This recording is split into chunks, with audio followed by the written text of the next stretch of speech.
Almost hit start streaming. That would not have been good. All right, And here we are live. all my viewers be like, what the hell's going on?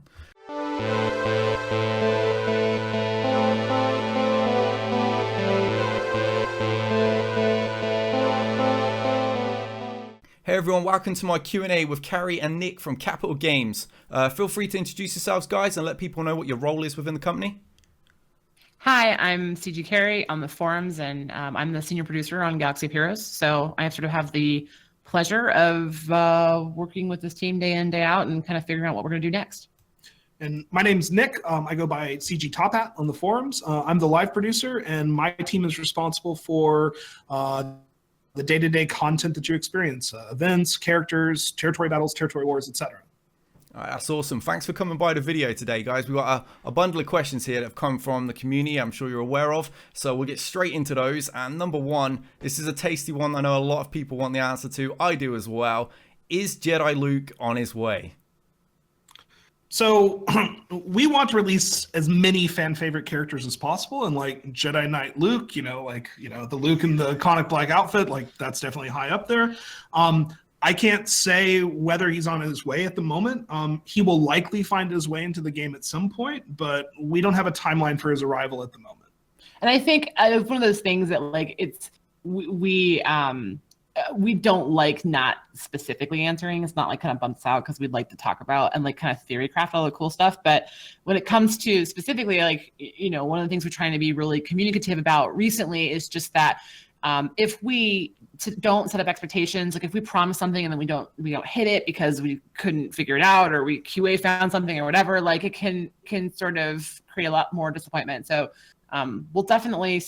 I'm sure there will be a lot of fanfare when Luke comes out. When he eventually finds his way in, it will be trumpets ablazing. Yeah, it's going to be huge when Jedi Luke arrives because, I mean, that's the one character I think everyone's mentioned for so long. Commander Luke definitely stemmed it, but eventually when he does make his way to the game, that's going to be a huge addition. And I also just want to say real quick that Jedi Knight Luke, we don't want to mess up. So we want a lot of runway.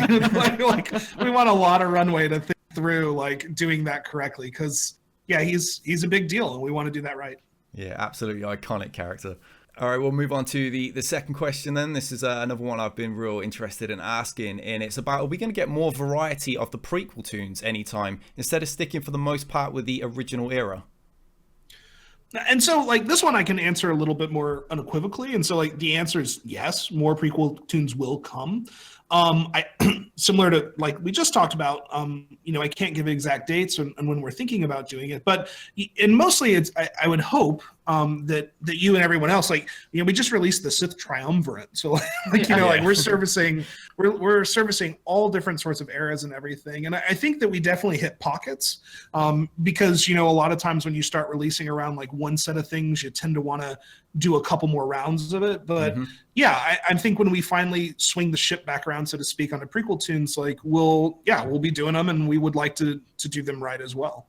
And I mean, there's also a lot of neat unexplored stuff in the prequel tunes that would be really awesome to bring into the game. Yeah, I agree. I mean, I'd love to see the likes of Padme, the Droideka, even B1 getting added to the game would be a nice little touch. I don't disagree. It's funny, we were just about the droids. Carrie and I had a disagreement about B1.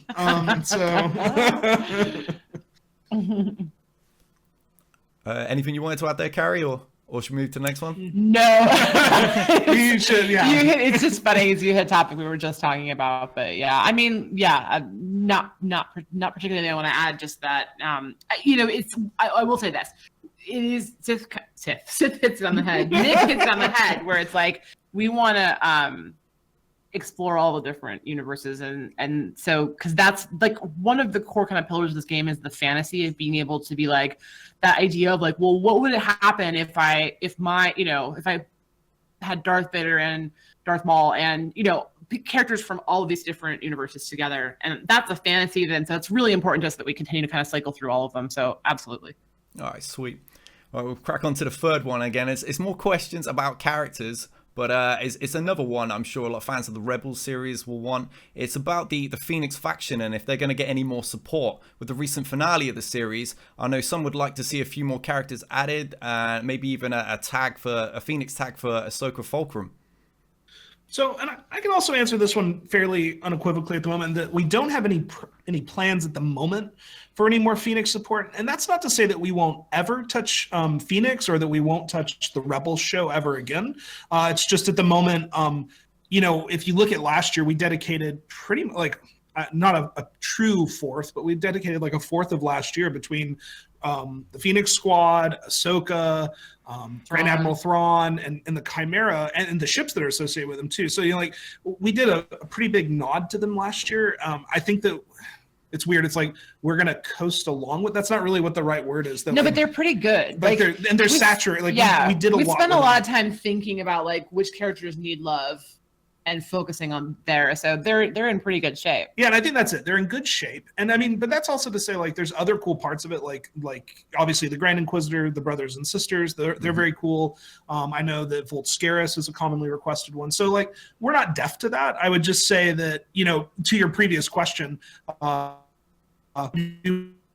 public, how do we do this? Like, I think that we feel Rebels is fairly well supported at the moment, but at some point we'll likely tap back into it. I don't know when, but I don't think it'll be this year. And then in regarding to Ahsoka, it's funny.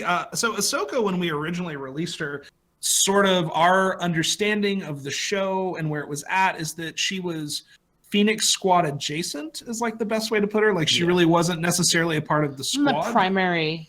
But I know that with the recent show, like, I mean, I know over the course of the show, you could probably make the argument that she is more Phoenix than not. At this point, where it's in the game, she would be, Phoenix and her would be game breaking if we converted her. Probably, yeah. Yeah, so I would say from a gameplay perspective, I'm not particularly keen to make her a Phoenix Squad member at this point. But, I mean, I think people hear me say this a lot. Like, we have a history of going back and looking and retuning, reworking characters. Like, maybe at some point she does, maybe not. We don't have plans for it right now. No, that's absolutely fine. I mean, one character I know I'd love to see, I don't know if it'd be possible due to perhaps the size and all that, would be the Loth-Wolf with some sort of synergy with Ezra. I think that could be real fun. I mean, it's the galaxy of heroes. The sky's the limit. The holotable the limit. I don't know, like like yeah. I mean, we've started to put like I think size is a definite concern with that one, but I mean, Wampa was us sort of putting our toes in the water for big things. So like, what does that mean to put big characters into the game? So we're still figuring that out. We like Wampa. He's pretty cool. Well, and also, awesome. Obviously, like Hermit Yoda was another nod to this idea of like non-combatants being a part of the game too. So it's like we believe that there are a lot more areas to explore. Yeah. And the universe is so rich that there's really the holotable is the limit. Ooh, there we go. It's like a 1980s like movie catchphrase. Like it's on the I'm like putting on shades and you're like crossing your arms and leaning on a car. That's right. On to the next one then. For Heroes Journeys events going forward, can we get double drops for character requirement nodes as part of the package, maybe?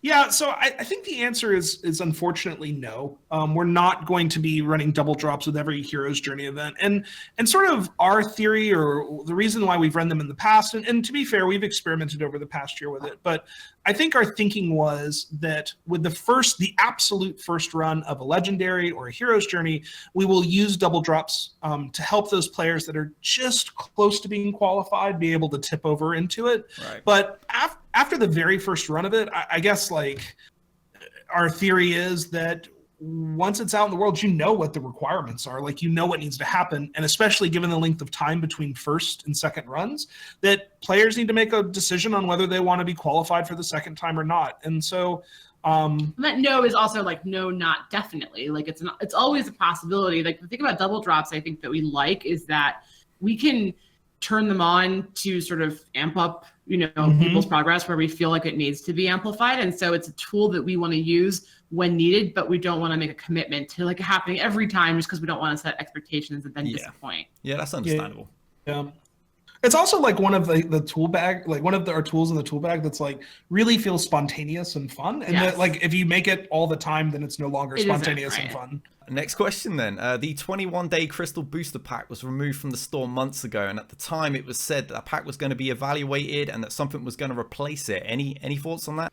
Yeah, so like this is something we kind of mentioned in the Q&A, and you know, it's one of those things I wish that I could give like the specifics, because it's not something that we wanted to turn off. And I know there's some sort of feelings about like, well, you know, you guys are just trying to you know, get more money out of people or whatever the case may be. Like this was something that one of our partner groups required, and you know, we make a policy not to like sort of point out where that's happening, and so it's not something we wanted to take away. We are still looking at how we can sort of satisfy the requirements in order to bring it back.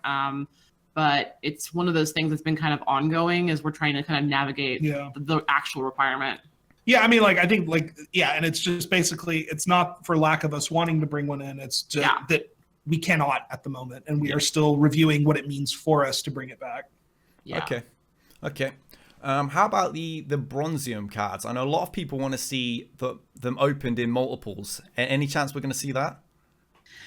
I think that the more likely thing that will happen is that we offer different Bronzium deals, right? And so again, like I'm sort of theory crafting a little bit here. I'm not like stating explicitly because we haven't gotten together and agreed how we're going to handle it. But if you guys remember, like a lot of the Bronziums were introduced, so the ally points were introduced in tournaments, and we gave people a ton of currency for the tournaments feature for the purpose of using it for tournaments. And then we turned tournaments off, and we couldn't take currency away from people because that's kind of crappy.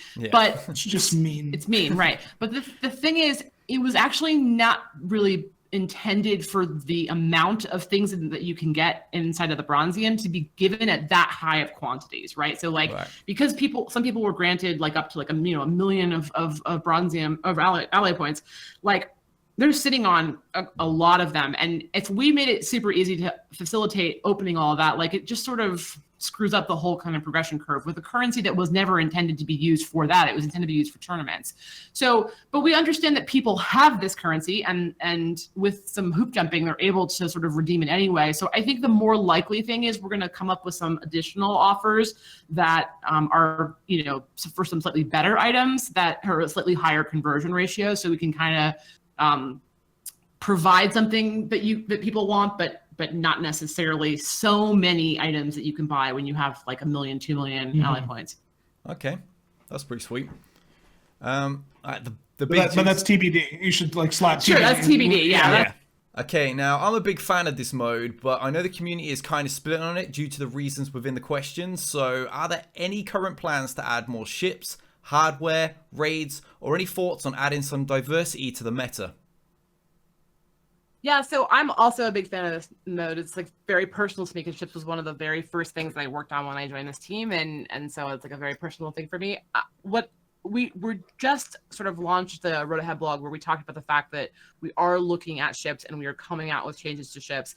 And there are a number of different things that we're looking at, from sort of the length of battles and the way that the gameplay works, and sort of very specific kind of aspects of the gameplay that we think will make it feel punchier and faster and better. But most particularly, I think a lot of people wanted to hear is that we're finally going to be releasing a ship PvE node. And not node, but a table. Table, sorry, that's like right. One sad node. Yeah, I'm sorry, a single node, that's right, by itself. A single PvE A ship PvE table. And so, like, you know, any of the other tables in the game, and will allow people, will have its own energy, it will have its own reward bucket, and will allow you to start to take your ships and check them out kind of in PvE and experience that. There'll be a hard version, and really similar to like light side, dark side battles, as far as like the experience, like an analogous structure to it. Yeah, but there'll be more stuff around ships, but we wanted to sort of give you some of the little kind of meaty tidbits around the PvE aspect in particular. That's awesome. That sounds absolutely great. I've been hoping we'd get some sort of table like that for a long time, but didn't realize it was actually going to happen, especially this soon. Yeah. Well, congratulations. It's happening. Yeah. We're excited too. We're definitely excited. Very excited. Okay, awesome. I'm sure a lot of people are going to be real happy to hear that as well, especially as there's movement within Fleet in general again. I'm looking forward to seeing what else is in store and how all that plays out. So, yeah, you know, we've been trying, like, there's been aspects of the game, like, you know, ships in particular, we've been trying to kind of find the sweet spot, like, by changing the reward payout, you know, late last year. We were trying to, like, find a way to, like, have ships resonate. In fact, this time last year, if you remember, is when we released the sort of picture-in-picture with the fleet. Oh my god, my brain stopped working. It's picture-in-picture. It's picture-in-picture, but no, the people who, the pilots. The pilots. That's right. Were you just driving a spaceship at me? That's what you were doing. I just made a little driving thing. Here we go. Yeah, I'm losing my mind. But the idea that, like, some of the difficulties that people have with the ships in particular is sort of psychologically, like, they don't have the same affinity towards the ships they have the characters. Now, there are super hardcore fans of Star Wars who understand, like, the sort of nuances between every single X-Wing or every single TIE fighter or whatever, but the reality of it's easier to kind of grasp visually, like, oh, that's this character, as opposed to, like, what is the nuance of that ship? And so we've been trying to hit at this thing, which is like, how do people feel about ships the way they feel about characters? And we've got a couple more kind of big ideas that we're going to try to roll out very, very soon so that we can give it a shot. That's brilliant. Thank you for giving me that information. I'm really excited for this now, because Fleet was one of those modes when it first came out that I was really, really into. So hearing there's going to be some changes and improvements and stuff, that's great. Thank you for giving me this chance to speak to you guys in this Q&A. And yeah, I'll look forward to all this actually happening within game. Cool. Awesome. Thank you, man. It was our pleasure, man. If you've liked this video, please give it the old thumbs up, hit subscribe, and help support the growth of my channel. You can find links to my Discord server and my Twitch channel, where I stream Star Wars Galaxy of Heroes live 4 to 5 times a week, in the old box below. And I just want to say thank you to everybody who has interacted with my channel and helped make 2018 huge for me. My content creating has been so much fun, so thank you to everyone that has shared my videos and subscribed to my channels. Until next time, guys, we out of here.